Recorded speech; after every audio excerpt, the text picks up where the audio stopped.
Welcome to year 2 of A Mick, a Mook, and a Mike. Hosted by 4-time Emmy-nominated producer Frank Pace. And retired New York City firefighter, 9/11 first responder, and Vietnam vet, Billy O'Connor. Brought to you by We Can Coffee Company, manufacturer of freshly roasted premium coffee blends delivered directly to your door. This week's guest in our salute to Vietnam veterans, Staff Sergeant, 25th Military, Dr. Tom Monahan. My brother Frankie, how are you? How are you today? Well, it's Veterans Day, so you know it's kind of a solemn day for me. But yeah, and it deservedly so. Our guest today will be Dr. Tom Monahan, who was a staff sergeant in Vietnam. We'll talk to him in a moment. Why don't you tell me a little bit about your experiences? No, I won't get into a long-winded thing, but I mean, obviously, I was 20 years old when I went to Southeast Asia, and I didn't go to Nam. I was in northern Thailand. I was on the Laotian border, and I was on an Air Force base, so I was completely safe. I mean, unless the Air Force base got overrun, which was highly unlikely. Where Tommy was a real ground pounder. He was out there in the bush, which is why last Veterans Day we had 2 generals on, and it was a nice interview, and it was good. But I wanted to get a different perspective, and I grew up with Tommy, and he's a great guy, obviously well-educated, and I want to get his perspective of what it was all about. Derek, why don't we bring on Tom? Hey, Tommy, how are you? Tommy's my partner, Frank Pace. Derek Harris, third man in the booth. And, Frank, nice meeting you. You too. Brother, I've known you all my life, and thanks very much for coming on. It's a privilege. I mean, I'm delighted to have you. Hey, Billy, I think you had a question you wanted to ask Tommy before we started this interview? I was telling stories about rice bugs, you know. Did you have rice bugs in Vietnam? The big water bugs? They used to call them rice bugs? I don't remember them. No. Not Nam, man. In Thailand, they were crawling with them. You know, they had these big bugs. They used to call them rice bugs, and the women used to eat them. The hookers used to eat them. So obviously, you know, it was to me they were water bugs. I don't care what you call them. I don't want to know nothing. They're water bugs. Anyway, that's another story. Tell me, Tom, when you went to Nam, what year did you go over? 1969, 1970. So you got there right after Tet? Pretty much, 69? No, Tet was in January 68. Yeah, so you got there about a year after Tet. Just as I got there, Nixon started pulling troops out. But it was a very slow process. And, you know, frankly, you know, we could never tell that they were moving people out. I think I got there in September of 69, and I think by October, I think we got a couple of replacement guys from the Big Red One. I think they were sending the Big Red One home, and the guys who still had a lot of time left in country, they were dispersing out to different units. So we got a couple of guys from the Big Red One, the 1st Division. So, Tommy, how did you come to go over to Vietnam? We were 18 years old? I got a letter in the mail. But why'd you get the letter? You would have been actually what happened college age. Is this? Billy knows my dad. My dad always told me, Tommy, if you go to college, you can do whatever you want. Well, in theory, that was true, except that in June of 1968, I learned very quickly that I couldn't do anything I wanted. I pounded the pavement of New York City and upstate New York for a couple of months, and the message was always the same: we'd love to hire you, except that you're 1A. Wow! So finally, I guess it was mid-September, I said to hell with this. So I went down to my local board. I said, you know, you're going to get me, get me. So that's how I got into the Army. I got in the Army October the 15th of 1968. I went to basic training at Fort Jackson, and then I went to advanced infantry training at Jackson. And the guy, I was surprised at the youthfulness of the non-commissioned officers. They were really like kids. Like I was older than most of them. And so you had used up your college eligibility. by then, correct? I graduated from college in Right. June of '68. So you were 22 years old with a bachelor's. What was your bachelor's in? I was in history. So you had a bachelor's in history and couldn't get a job and said, well, I'm going to force their hand. So did you go up to Fordham Road in the Bronx? Is that where you? I went to Girard Avenue. Girard Avenue in the Bronx. Yeah. Okay. And that's when that was your enlistment station. And yeah. And you volunteered worldwide? That was it? You said? Yeah. I mean, I'll be honest with you. I never thought they'd put me in the infantry, which is exactly what they did. But the Army kept doing that to me. That's the wisdom of the Army. This guy's a history major. Make him a ground pounder. When I was in AIT, they came to me and they said to me, "Would you like to go to the NCO Academy?" I said, "What's the NCO Academy?" And they said, "It's like an officer training candidate, but you come out as an E5, and if you do really well, you come out as an E6." I said, "No, I don't want any part of that." So, sure enough, that's exactly what they did. They sent me to the NCO Academy. And I said, "Well, as long as I'm here, I'm going to do the best I can." I graduated, I think, 7th or 8th in my class or something like that, and I came out as a staff sergeant E6. I went to Fort McClellan for one cycle and trained guys in AIT, and then I went to Vietnam. Fort McClellan is where's that, Tom? What's Fort McClellan? Is that Texas? Fort McClellan, Alabama. Alabama, and then right overseas, right over to Nam. Yeah. That's pretty much what it was. How soon after you were there did you see your first action? I don't know, 3 days. Wow. No, actually, when I got in country, they put me through this 3 or 4 day intensive in-country experience. Telling me all the things that were going on in the area of operations that we were assigned, and what to look for, what to do, what not to do, and so on and so forth. So, I guess when I got out of that, it was about 3 or 4 days after that I saw the first action. And what rank were you then, Tom, when you got that in? Staff Sergeant E6. So you were an E6. So you were in charge of a bunch of guys. I was a platoon. I was a platoon sergeant, but the guy who was really the platoon sergeant was getting ready to go home. I was his replacement, and he told me what I eventually told the people who were coming behind me. He said, "I'm short, and I want to get out of here as quickly as I can, but I want you to be ready. So walk behind me, keep your eyes open, keep your mouth shut, and when you feel that you're ready to take over, just let me know, because I'll be happy to leave." Yeah. Which is pretty much what I did. Now, by short, he means he had that much time left in country, right? That was our audience out there. He had he had like 16 or 17 days left in country. I think I don't remember exactly much. And how many people are in a platoon? Well, again, in theory, it should have been like 140 men or something like that. I don't think our company ever had more than 40 or 50 guys. Can you tell me your emotions the first time you were shot at? I was scared shitless. Yeah, pretty much. And you never got used. It was scary. The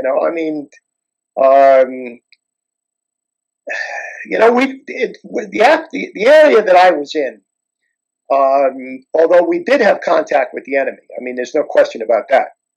But most of the time, the casualties that we took were from booby traps. Wow. They were the things that scared the hell out of me. I mean, because you didn't see them, and I would say that this is probably a bit of an overstatement, but nearly every day, not every day, but nearly every day, somebody got hurt with a booby trap. And elaborate on what kind of booby traps they were, Tommy. What do you mean? Well, they could be anything. They could be what they call toe poppers, which were the VC would come. They would follow us, and when guys ate the C rations, they would just throw the cans in the bush. Well, the VC would come along right behind us, pick them up, fill them with nails and pellets and C4, which was a composition plastic explosive, and they would attach a blasting cap to it, put a tripwire on it, and when the unsuspecting soldier came by, it would take a couple of toes off, maybe the bottom half of the leg, and then they worked themselves all the way up to 175 artillery shells that could wipe out 5 or 6 guys at one time, and that happened. Wow. So when you're going through the bush, Tom, for a guy, I was overseas. Obviously, I was on an Air Force base. I had no experience the way you've had experience with it. Were you hacking through the bush? Was there paths? I mean, no, guys. I think guys. I was down in 3 Corps. I was about 30 kilometers north and west of Saigon, and we were presumably a blocking force for all the NVA coming down the Ho Chi Minh Trail, and then infiltrating, South Vietnam on their way to the Saigon area. And most of that was rice paddies, although there were they were jungles. The 2 areas that I can think of right off the top of my head were the Hobo Woods and the Boiloy Woods, which were thick vegetation, lots of hedgerows, and then it was like a forest within the rice paddies. And that's where we did most of our work. Up the northern part of 2 Corps and I Corps, I believe that they were hacking their way, with machetes, through thick vegetation. But I never experienced that. I'm not saying that other guys, in our area of operations didn't do it, but I didn't experience that. It was rice paddies, and then the hobo and the boiler woods and the rubber plantations and that kind of stuff. Tommy, as a platoon sergeant with 50 or 60 guys in your command, why don't you tell me a little bit about the makeup of their platoon? Were they 17-year-old guys? Were they 18-year-old guys? What was the racial makeup of it? We had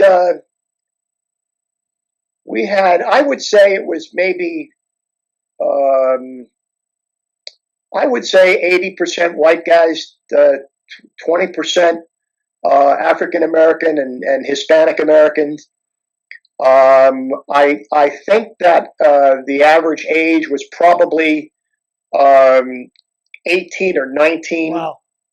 Although there were, I guess, just in my platoon, I think we had 2 or 3, maybe 4 college graduates, not counting the officers.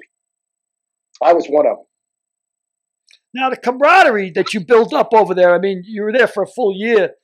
Was there a big turnover on your platoon, or was it pretty much the same guys? Absolutely. I mean, yeah. I mean, we never got an opportunity to forge a real operating team. Because the guys were getting hurt, and new guys were coming in. Guys were going on R&R. Guys were going on leave. Guys were going home. Guys were transferring out of an infantry unit into something safer. So there was a constant turnover of guys. Now, when you got in, Tom, you knew you were going infantry. You knew you were pretty much, you were going to do whatever. You were GI. You were going to do whatever they wanted to do with you. You were pretty much disposable. But like I said before, I never dreamed that they would put me in the infantry, which is exactly what they did. I mean, I figured with a college education, they would have found some other use for me. But that wasn't the way. And I'll be honest with you, I think a lot of that had to do with the fact that I got into the Army out of the Bronx. Really?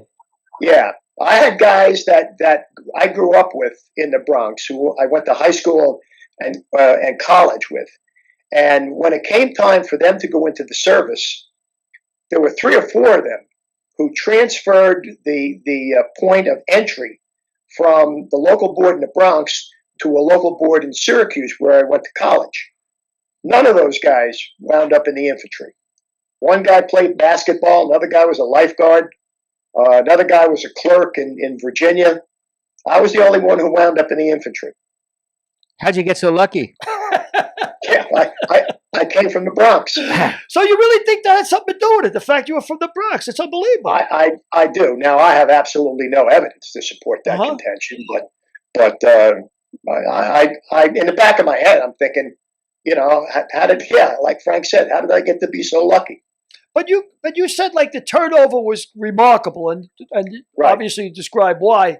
But yet the camaraderie had to be pretty strong. You just came back from a reunion, right? Yes. And were these guys, I mean, you hadn't seen since Nam? 50 years. 50 years. 50 years. Well, 51. And how many guys were there for the reunion? Well, we had 15. But, we tried to do this in March of 20. And, we were scheduled to have the reunion on Vietnam Veterans Day on the 29th of March in 2020. But of course, we had to cancel at the last minute because of COVID. Right. But at that point, we had like 35 guys. Wow. And now, even though they weren't there for the whole year, for the whole tour, these were guys that wanted to be there. Yeah, that's absolutely correct. Yeah. And I'm sorry, I lost my train of thought. No, when you talk to these guys now, the camaraderie 50 years later, do a lot of them have post-traumatic stress disorder? Do you find these the same guys? We all have it to some degree. 100%. We all have it to some degree. 100%. No, not everybody's 100%. Not everybody's 100%. But everybody has a touch of it. Everybody that I talk to has got some degree of PTSD. Yeah. Well, Billy, don't you feel that some degree, everybody's got some degree of PTSD who responded to 9/11 as well? Oh, without a doubt, in my mind, without a doubt. Yeah. Without a doubt. You can't go through, and like I said, many Finish that times, thought. You can't go through what? You can't go through something that traumatic without it affecting you. Even though I didn't have the same experience Tommy had, where I was a ground pounder, I was at an Air Force base. Nevertheless, 69 to 70 was the defining year of my life. I mean, when you're a kid who's barely never been on an airplane before, that was probably the first time you were outside the United States, correct? When you went to Nam? Yeah, was that the first time you were outside the United States? No, actually, I my senior year in college, I took spring break in Nassau. That was the first time I was outside. Still like a culture shock, though, to go to Southeast Asia, and then put you. But let me comment on that whole issue of PTSD. Here we are. We're 18, 19, 20, 21, 22. Most of the guys were 18, 19 years old, and like I said before, nearly every day somebody got hurt. And for me personally, one of the most frightening things was every morning waking up, trying to figure out whether today was going to be my day. Wow. Yeah. Because it happened. I mean, almost not every day, but nearly every day, somebody got hurt and somebody got killed, and you just wondered whether today was going to be my day. And then, when your buddies do get killed, and seeing them die in front of your eyes, or a guy tripping a booby trap and getting blown to bits. I mean, you don't forget that kind of stuff. No, you don't ever forget that. It's always with you, always. How did the guys feel politically during that time? Did they get more and more political, or did they get more apolitical, or they were just GIs? No, I think a lot of the guys. And how do I say this? The guys didn't care about mom, apple pie, and the American flag. They worried about being able to go home. worried about going home to mom, apple pie, Well, and any going broken back, leg. yeah, You going know, home. I've often Now- said this, and you can verify it or tell me if what I'm saying is true. I've often said that when you're in war, you're not really fighting for the flag. You're not fighting for a commitment. You're not fighting for a cause. You're fighting for the guy next to you. You want to protect the guy next to you. He's protecting you, and that's pretty much what it's about. Yeah. Is that fair to say? Yeah, it is. It is. It is. Well, I mean, I won't say that that we were not aware. I mean, we were aware of the protests at home. Yeah. I mean, it didn't sit very well with us, but we were aware of it. And I mean, I was a history major in college, and in my senior year, I took 2 courses in Far Eastern history, so I had a better than average grasp of the history of Southeast Asia. And in retrospect, the war was, in my opinion, this is just my opinion, the war was mishandled. I mean, it was mishandled. Too much politics involved. They knew in 1967 that the war could not be won militarily. Mm-hmm. That's what the literature says. The various books that I've read, including McNamara's in retrospect. Yeah. They knew that the war couldn't be won militarily, and they were seeking, some sort of an honorable way out. And but that really didn't filter down to the ground troops. I think we believed that we were doing a good job protecting, the people who wanted to be protected. Trouble is, you very often didn't know who they were. I mean, because the guys who would come up and polish your boots, in the daytime would be setting booby traps up at night. So you couldn't tell the good guys from the bad guys. Well, they didn't all wear uniforms. You mentioned in retrospect, I read that book too, McNamara's book, and I mean, when I was overseas, I was kind of puzzled about all the protests and everything. I just couldn't believe it. I said, like, what are they doing? Like, why are they doing that? Like, aren't they behind this? I was confused. But when the Pentagon Papers came out, when Ellsberg's that stuff blew, then I sort of really felt like I got double crossed. Did you feel that way yourself? Like you got screwed? No, I can't say that I did. Yeah. I can't say that I did.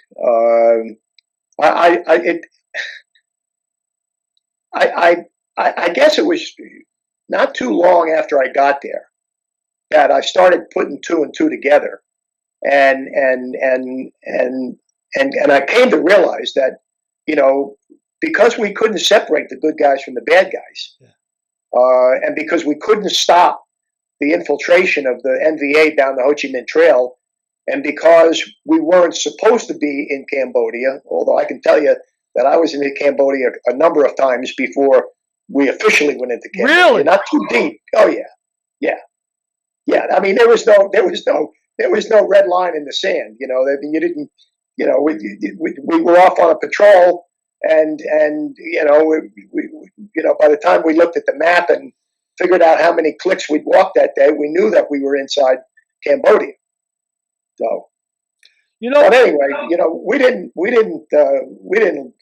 politicize it. Yeah. Well, you talked before about the angst and about the post-traumatic stress disorder and seeing your buddies, it never leaves you. When I was a firefighter, in the 20 years I was a firefighter, maybe 3 or 4 times, I thought I was going to join the circus. I thought I was going to buy the farm. I was like, there was 4 times I was really saying, okay, this is it. I'm done. That kind of angst, I didn't have to live with it for 20 years. I never thought about it. I just did my job, and when something happened, it wasn't like that in Nam, was it? It was more compact. You were living with this angst all the time, right? Every day. Every day. I mean, like I said before, every day I woke up, I wondered whether today was going to be my day. I mean, and that's the way it was. And when I came home, it didn't take me very long to figure out nobody wanted to talk about it. You know, Billy, I'll tell you a story. I don't know, where were you in July of '70? Were you still in Thailand? Yeah, I was one more month. I was out of there. Yeah, July. Yeah, well, you know, after I got back, I bought a car. I drove up to the city and I went to the Tinker. All right, I walked in. Oh, Mike says hello, by the way. Mike said, "Make sure and tell you hello." The Tinker told me to say hello. Okay, all right, cool. Go ahead. I'm sorry. So I walked into the Tinker, and I don't remember who it was, but one of the neighborhood guys said, "Hey, Tommy, where the hell you been? I ain't seen you in a long time." I said, "Where have I been? I've been in Vietnam." And he said, "Oh, really? Oh, that sucks," and turned around and walked away. You know, I mean, and nobody wanted to talk about it.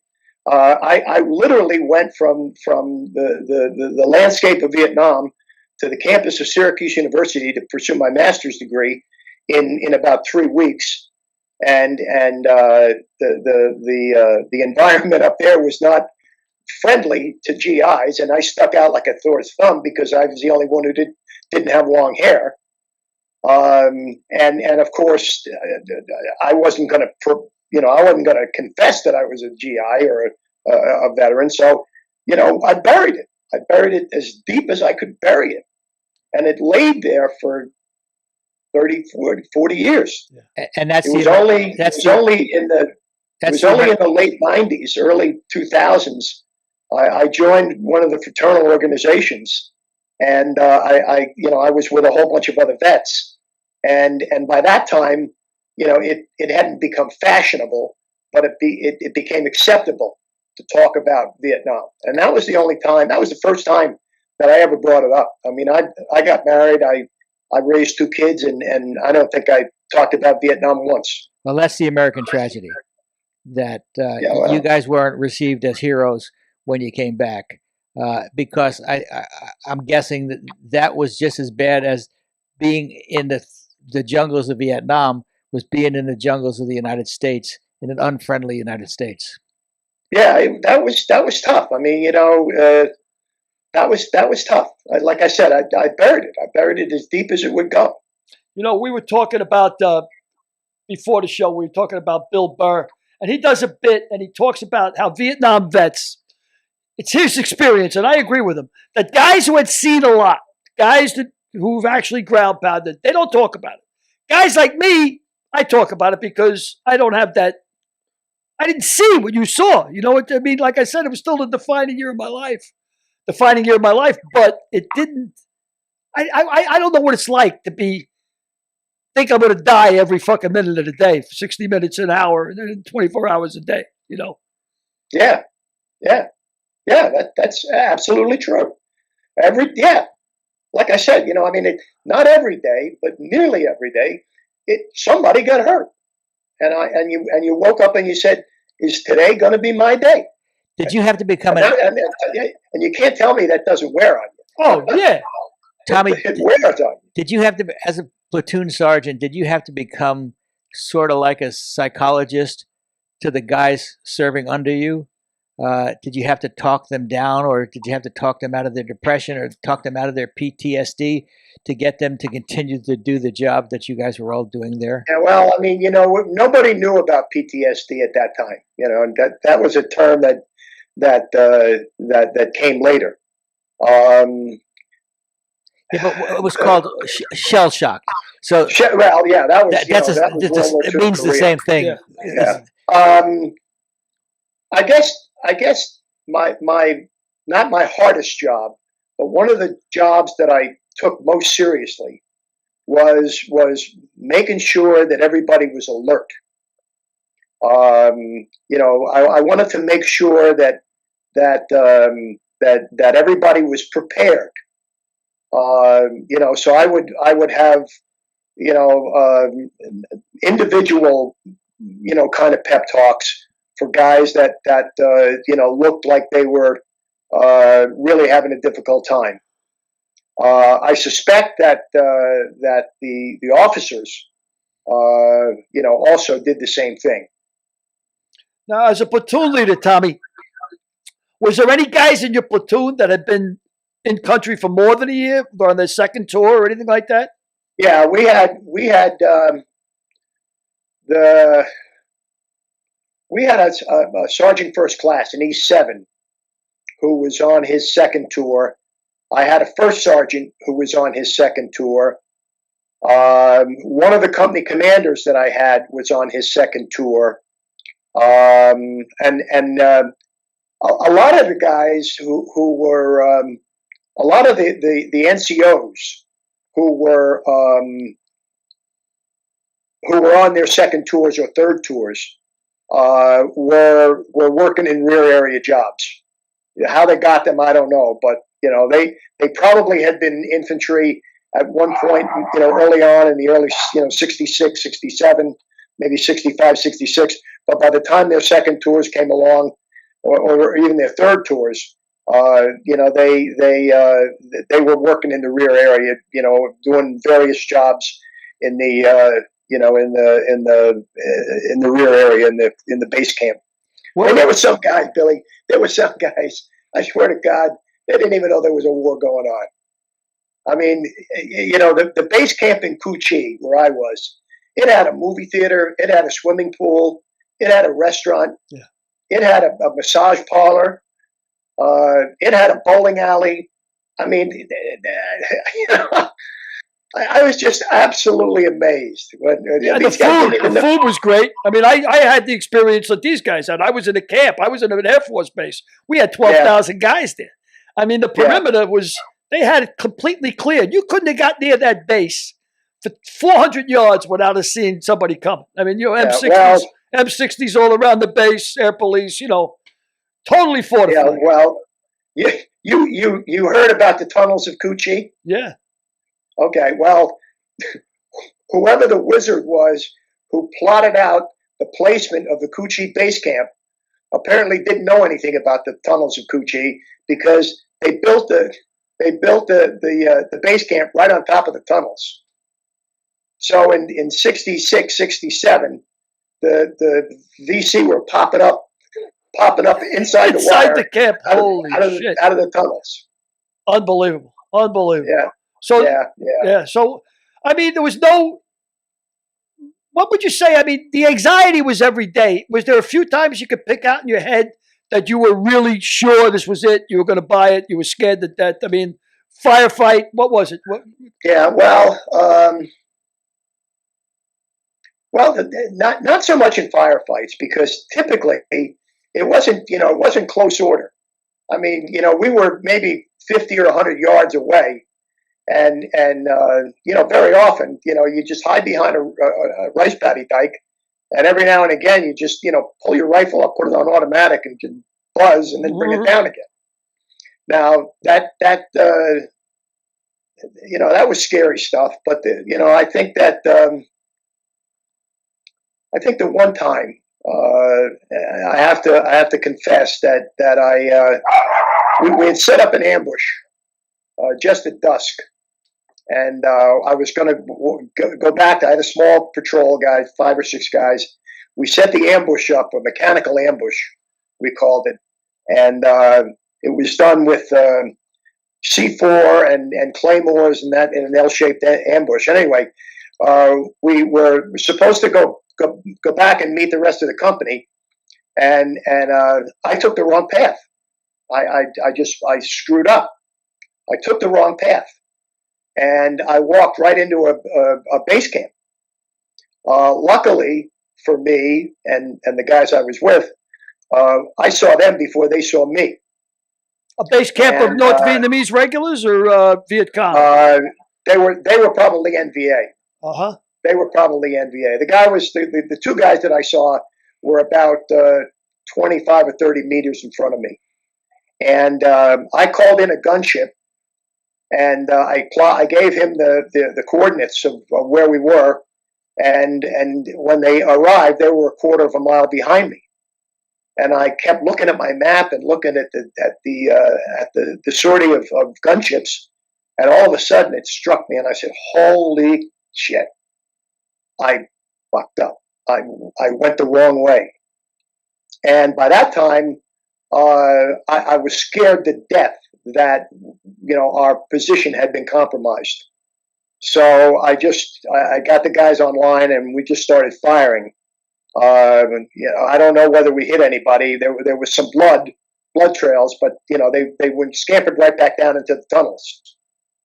That was really scary. I mean, and I still think about that. I still wake up, sometimes and worry about what happened, or what didn't happen, but what could have happened. It's an awesome responsibility to give it to a 22-year-old kid or a 23-year-old kid to put him in charge of 60 or 70 people when you're only in country 3 or 4 days. And that's why I asked you about the guys with the second tours. Even though you were the platoon commander, you would lean on these guys, I would think, that had more experience. You'd say, we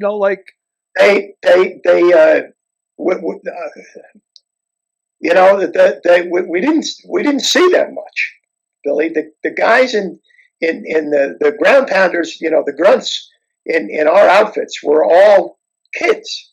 Yeah. By 69, 70, all the lifers, the guys, the E7s and the E8s, they were all back in the rear. The guys that were out in the bush were all kids. They were PFCs, Spec 4s, E5s, and in each platoon there was an E6 or an E7 and a lieutenant who was also new, and young and inexperienced. Straight out of one of the service academies, I'm sure. The guys that we leaned on were the guys who were just like us, except that they had been in country for 6 or 7 months, or 8 or 9 months when we were only there a month or two. Yeah. Those are the guys we leaned on. Now, we didn't have any mercenaries or private security then.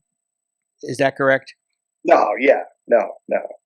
We were all either USs or RAs, either enlistees or draftees.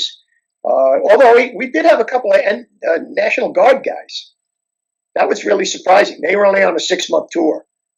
But I think there was a guy from Minnesota or Michigan who was a National Guardsman whose unit had been called up, and he came over and he was a machine gunner in our platoon. I'm going to speculate here, total speculation, because again, I didn't have anywhere near the experience you have. But I'm looking at Vietnam pretty much like Iraq, Afghanistan, all of the nation building premises. I don't know when we're going to learn. I mean, when you go to Vietnam and you say, let's prop up the M, let's do this, let's get the people to come on our side, let's win the people, hearts and minds, The people you're going to win are collaborators. I mean, the good people are going to be the guys fighting you, no? I mean, that seems like common sense to me. You go to Germans go into France, the Vichy France cooperate, the non-Vichy French are the heroes. That's the underground. I mean, that's common sense to me. Who was it? Santayana, who said those who don't read history are the ones that are bound to repeat it? Condemned to repeat it. But it's the same shit. Yeah. We go into Iraq, and the people that are lined up to help us are guys looking for money. They're just looking to make a buck. They don't give a fuck about their country. I mean, it's just common sense to me. Yeah. So, Tom, Vietnam was different from Iraq and Afghanistan. I think that you have to go back to I guess to the Eisenhower administration and how we became involved, and then it went over to Jack Kennedy, and after he was completely humiliated by Khrushchev in their initial meeting, he needed to have some sort of a vehicle to show that that Americans were not stupid and that they would bear any burden, pay any cost. I remember the exact quote. His campaign speech. What's that? The exact quote I remember was Kennedy coming out of a meeting with Khrushchev, and he just sat down on his chair and put his fedora over his head. And Sorensen, I think, said to him, "Pretty rough in there, Mr. President?" He said, "About as rough as it gets." And then he said to Sorensen, "Where's it going on right now?" And Sorensen said, "Where's what going on?" He says, "The communists. This guy thinks I'm soft. we got to go. Where's it going on? He said, Vietnam. Yeah. And of course, I suspect that Johnson will always be blamed, but I think the history will also show that he got what's the word I'm searching for? He got hoodwinked a bit. He kept getting deeper and deeper and deeper into a war that he didn't really want to do it, but he was more afraid of losing the war because he felt as if he lost the war, he would never have an opportunity to fulfill his political destiny, which was to bring social justice to the United States. And then that scumbag Nixon, he prolonged the war another 3 years, another 4 years. Yeah, because it sounds like you thought the war was unwinnable as early as '67, and I don't think there's any question about that. So the Pentagon Papers, the Pentagon Papers, they weren't an accident. They were research studies that were commissioned by Robert McNamara in order to have a historical record of what went wrong. I mean, that wasn't just a collection of random stuff. Those papers were commissioned by McNamara when he realized that the war couldn't be won militarily. I think that's an established fact. Yeah. Well, you mentioned before when you said that scumbag Nixon, and I think you're referring to The Final Betrayal, that book where he said that he actually they prolonged the war for 3 or 4 months on the basis that he said he could get them a better deal once he became president. Yeah. I think that's I don't remember the exact specifics, but I think that's the gist of it. Yeah. I think that they were close.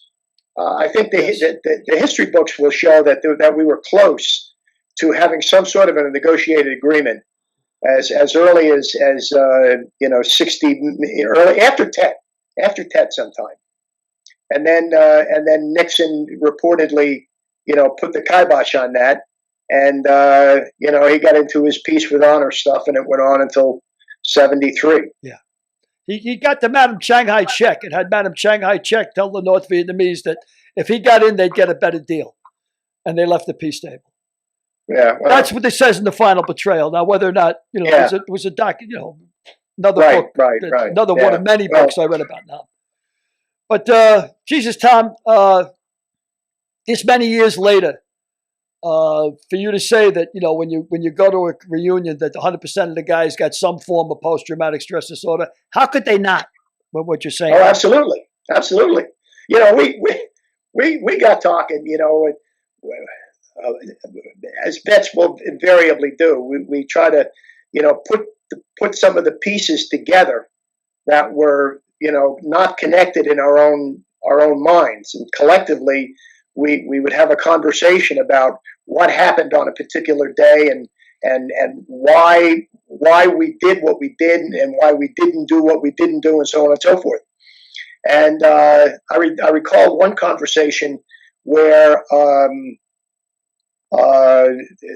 we had some casualties, a lot of casualties. Some guys were hurt, and some guys escaped without a scratch. And one of my veteran buddies, he said to me, anybody who doesn't believe in guardian angels needs to talk to a Vietnam vet. Wow. So when you got out, you got your master's, and then you got your doctorate at Rutgers? Yeah, well, when I got out, like I said before, I went literally from Vietnam and Cambodia to the campus of Syracuse University, but I wasn't prepared. I mean, I wasn't ready for what was going on. In May, after the Kent State shootings, they had closed down all the campuses in the country. And then when they opened up again in September of 70, it was right back to the campus protests. And, the William Calley thing was going on. Angela Davis was going on. And I'm saying to myself, oh, God, I can't do this. So I stopped out. And I went to see my advisor, and I told him, I said, I actually lied to him. I said, I don't have the money. I can't do this. And he said, well, if you stop out now, you'll never come back. I said, I'll be back.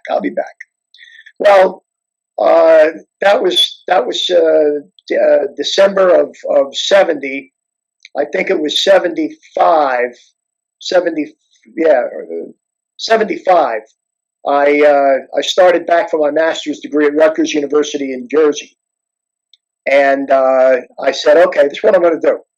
I'm gonna take one course at a time, and I'm going to see how it works out. And then it worked out okay for the first couple of semesters, and then I said, well, I'm going to take two. And before I knew it, I had 30 credits and a master's degree, and I still had time left on my GI Bill. So I said to my advisor, I said, when I first came out, I took 12 credits at Syracuse University. Could I transfer them into my doctoral program? And he said, yeah. So I said to my wife, I said, you know what? I'm going to go for my doctorate. I said, and we'll see what happens. We were raising a family. I was working full time. I was traveling extensively, and my wife was an absolute saint for putting up with all of the things that I had put on my own plate. But I did it, and in April of 1981, I finished my dissertation and I got my doctorate. And what you get? What area of study was your doctorate? It was in the social and philosophical foundations of education. I was interested mostly in the sociological aspects of public school education, and as it turned out, I never got a job in public education. I worked as a research contractor for 10 years, and then I got a job in higher ed. I was the director of sponsored research, and I kind of worked my way up into the administration, and I was the associate provost for academic affairs. And then when my kids finished college, I just went back to the faculty, and I taught for the last 10 years that I was there. I taught, and funny, I didn't teach any of the foundations courses. By that time, I was teaching courses in leadership, change, and research methods. That's what I was teaching. And how do you feel your Vietnam experiences influenced your teaching? Did it make you more empathetic? Yes, but I have to admit that all of the students that I was teaching were graduate students, and graduate students had a completely different mindset from undergraduates. I taught one freshman seminar. They needed somebody to fill in, and I volunteered. I said, all right, I'll do it. And I remember talking to these 17 and 18-year-old freshmen. And one of the very first questions I asked them is, why are you here? What do you expect to get out of a college education? And invariably, they would talk about, jobs, but they would also say, well, I'm here because my mother and father said I was going to go to college. They looked at freshman year of college as the 13th grade. Whereas at the graduate level, those students were there because they wanted to be there. And they had goals and objectives that they needed to fulfill for their professional careers.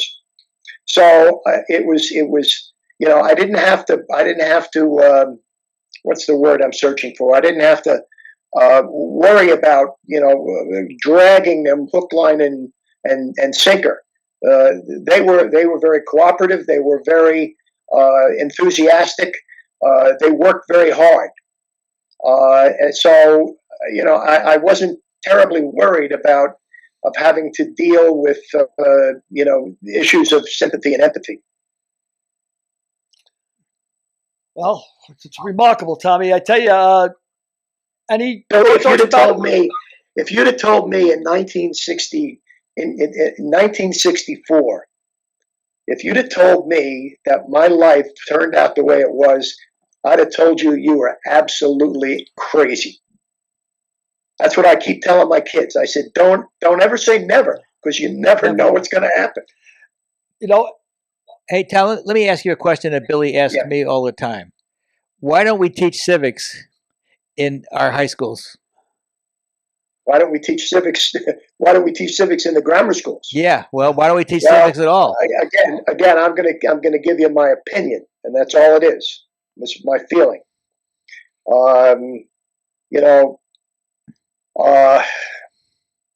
Back when we were in school, there were a number of different institutions that made us whole. The whole concept of it takes a village to raise a child. I mean, we had a nuclear family.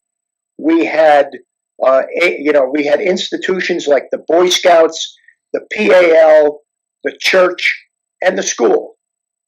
Well, by the time that the 21st century rolled around, of course it was before that, the only institution left standing was the school.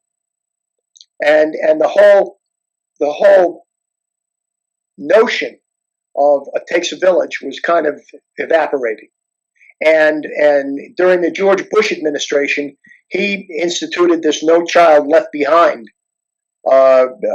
policy, which concentrated on reading and writing and numeracy, mathematics. And understandably, I get it. But at the same time, because of the focus on reading, writing, and arithmetic, they got rid of the arts, they got rid of civics and social studies, they got rid of all of the ancillary, other subjects that history and geography and all those social studies that make kids, that help kids, learn to be good citizens. And that's why we don't teach civics. Yeah, I often say that high schools now just teach kids how to pass tests. They don't teach them how to learn anything. They just teach them how to pass tests so they can go on to their next stop where they can pass some more tests. Yeah, well, I mean, again, in the 60s, in the latter part of the 60s, great inflation hit, and in higher ed, where professors were afraid to give kids low marks because they were afraid that they'd get kicked out of school and wind up in the military. And then you've got the whole concept of social promotion, where you can't keep a kid back because he's now 15 and he's only in the 5th grade, so you got to promote him. I mean, those are unfortunate byproducts of the deterioration of American society.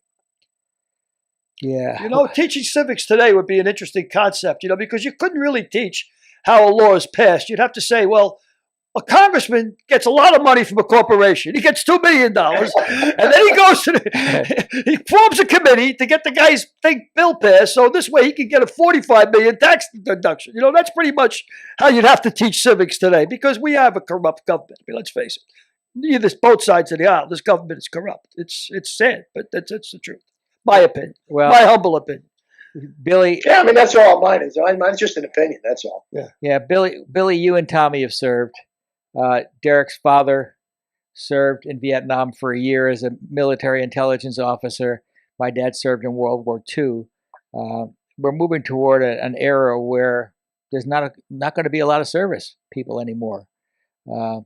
How is that going to affect us as a country moving forward? Billy, you want to answer that? I don't know what you mean by not having people that are going to serve. What do you think? It's going to be mechanized, or? I think that the service isn't going to be ingrained into their. Oh, I see. Into their fabric. The ideal of into the fabric of their. I don't know how we're going to handle it as a country. I think.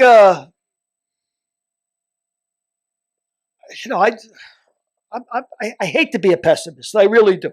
I hate to be a pessimist, but for the optimist that invented the airplane, the pessimist invented the parachute. Yeah. We all, there's nothing wrong with being a pessimist. And I think our country, I hate to say it, I think China's beating us to the punch everywhere throughout the world, especially in third world countries. If we keep blowing people up,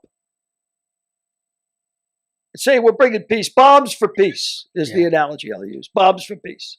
We got to stop. It's ridiculous. Well, one of the things that I see in young people today is this sense of entitlement. Yeah. And that sense of entitlement acts as a deterrent for them taking advantage of some of the opportunities that existed by joining the military. So you won't get those kinds of kids to join the military. On the other hand, I think that doing away with the draft and having an all-volunteer army was the right move, because I think that provides the opportunity to really build teamwork and cohesion among people who really want to be there. They want to be in the military. They want to serve. And although the numbers will be somewhat lower, if there were another, really traumatic military necessity, I believe that we would get sufficient numbers of people in the military. That's what I think. It's interesting that Tommy said that, because last Veterans Day we had two generals on. Two Marine generals. One was a Marine, both Marine. One was a Marine general and one was a colonel. One was a colonel, one was a Marine, both. One was a general, both of them Marines. And I asked them about the all-volunteer army, and they agreed just like you did. They said that's the right way to go. We've never been better equipped. We've never been better prepared. And they think the volunteer army was the right move. I mean, I didn't know. It's nice to hear a ground pound to have the same opinion, and obviously an educated and intelligent one. So that's good to hear. Yeah, I mean, like I said before, we never had an opportunity to build that kind of cohesion and teamwork because of the ingress and egress of all the guys, and that it didn't fracture the unity of the organization, but it certainly didn't help in fostering a strong sense of leadership. Although I don't think there was ever a doubt in my mind that every guy in my unit was absolutely committed to the mission and to protecting not only himself but his brothers in the platoon.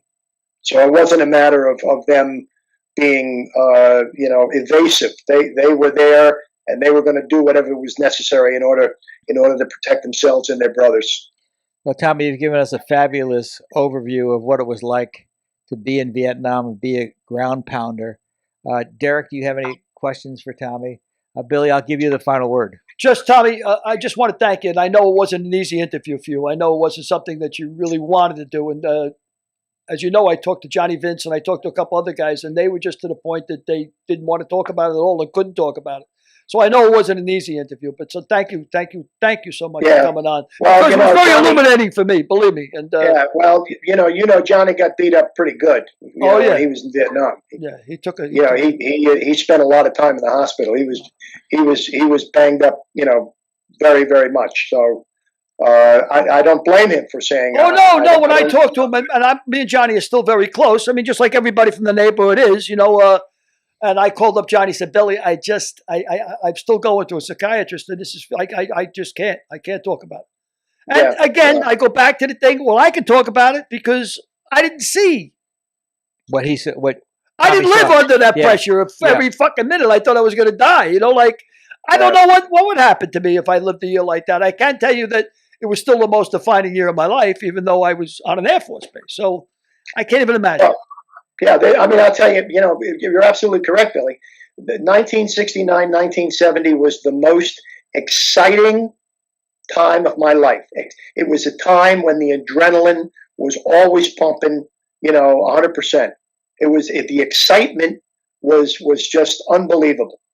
I mean, not good excitement necessarily, but excitement. Juice. And for me, it was definitely a defining a defining period of my life. No question about it. No question. Well, Tommy, I'd like to thank you for your service, not only to our country but to the youth of America in the years that you've been out. You've been serving. It was my honor. It was my honor, Frank. Well, absolutely my honor to do it. Well, thank you again, and you've been a terrific guest, and thanks so much. I mean, I'm so thankful for yourself and people like you guys who fought in Vietnam, for people like me who were. It's just an ingratiating spirit. Well, thank you for having me. Thank you, Tommy. You betcha. Love you, brother. And to all the people who might see this, read Billy and Frank's books. Hey, who loves you? That's the way to end the interview. Thank you, sir. There you go. Thank you, sir. Love you, Tommy. You heard it from a college professor. Provost. Doctor. There you go. Buy those books. My man. There's another endorsement by somebody who reads. You know, I'm going to segue real quick to Jay Thomas, if I will. Yep. If you don't mind. Your departed friend, you know, and the reason he comes to mind is because when he made the movie Mr. Holland's Opus, I got to tell you a story. Because I was on an Air Force base, you know, the only time the war really touched me was when I used to look out and see all the coffins getting loaded on the C-130s, you know, because we had cargo planes all over the base. And our base was right on the Ho Chi Minh Trail. We were the only Western base on the Ho Chi Minh Trail. So we used to monitor the Ho Chi Minh Trail. We had a project there that used to do that specifically. And because of that, we had the Jolly Green Giants with the helicopters that go in and take the wounded and the dead out, and then they'd ship them back to the States in coffins. And I used to watch a parade of coffins constantly, you know, going back to the States, loading up these C-130s with coffins and coffins and coffins. And I'm a 20-year-old kid, a 21-year-old kid, and it was tough to watch, but it didn't affect me. After my divorce, I had been divorced about a year, and I was sitting. Which one? The same woman.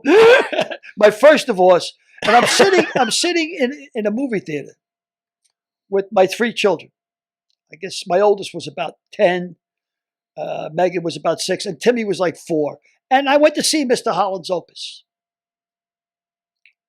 And I was watching the movie. I was enjoying it. And then there was a big black guy that he taught how to play the drum. And he got the news that the kid had been killed in Vietnam. And Frank, this is, I guess, it's probably 30 years later, 35 years later after now. For some reason, when he got the news that that kid was dead, I started bawling like a baby. I mean, I just started, tears started coming out of my eyes, and my kids were all hitting each other like, Dad, look at Dad. Like, you know, what's the matter? Because they never saw me really do that, break down in front of them. And it was like, it all just came back to me. Like 35 years later, which is really strange. But of course, you know, Jay Thomas, your buddy, was in that movie, and it just segued me to that moment because of you and Jay and, you know, and Nam. Yeah, it was a great movie, and it was a very moving scene because Jay had been a football player. He had gotten him in the band so he could qualify for football and get a good grade. And you know, I'll recommend that movie to anybody. It's a long movie, but it was a terrific film. It talks about going from the 60s to a music teacher going from the 60s to his retirement in 2000. And it talks about what we talked about, the cutting out of the arts, and all of those things. And, you know, and not a lot of people have seen it in the 30 years since it was made. Of course, it was a big hit then, but I would. Oh, I thought it was a terrific film. Everybody should see it. And I don't know why it affected me the way it did, but that's when it hit me. Yeah. It's really strange. Yeah. That's when it hit me. Wow. That was sobering. You know, I've known Tommy all my life, and I've never sat in the bar with him where he opened up like that. So I really do thank him for coming on. And that was very sobering. It was a great interview, and I like the way he ended it. Oh yeah, buy the books. Buy the books. So we'll see you next week, folks. We'll have Shelley Jensen on, terrific director of Will Smith, and Fresh Prince and Friends and Drew Carey and Suddenly Susan and Zendaya's show. His body of work is enormous. Great. And listen, kiss a vet out there for me, will you? Put your arms around a vet, give him a hug, give him a kiss. Yep. And do that. And remember, the reason we've got a day off from whatever it is we're doing is because we're going to have to honor our veterans and all of our military. By all means. All right. That's it. Thanks, folks. See you, Derek. See you guys. Hello, Derek. Next week's guest, director of Friends and the Fresh Prince of Bel-Air, Shelley Jensen.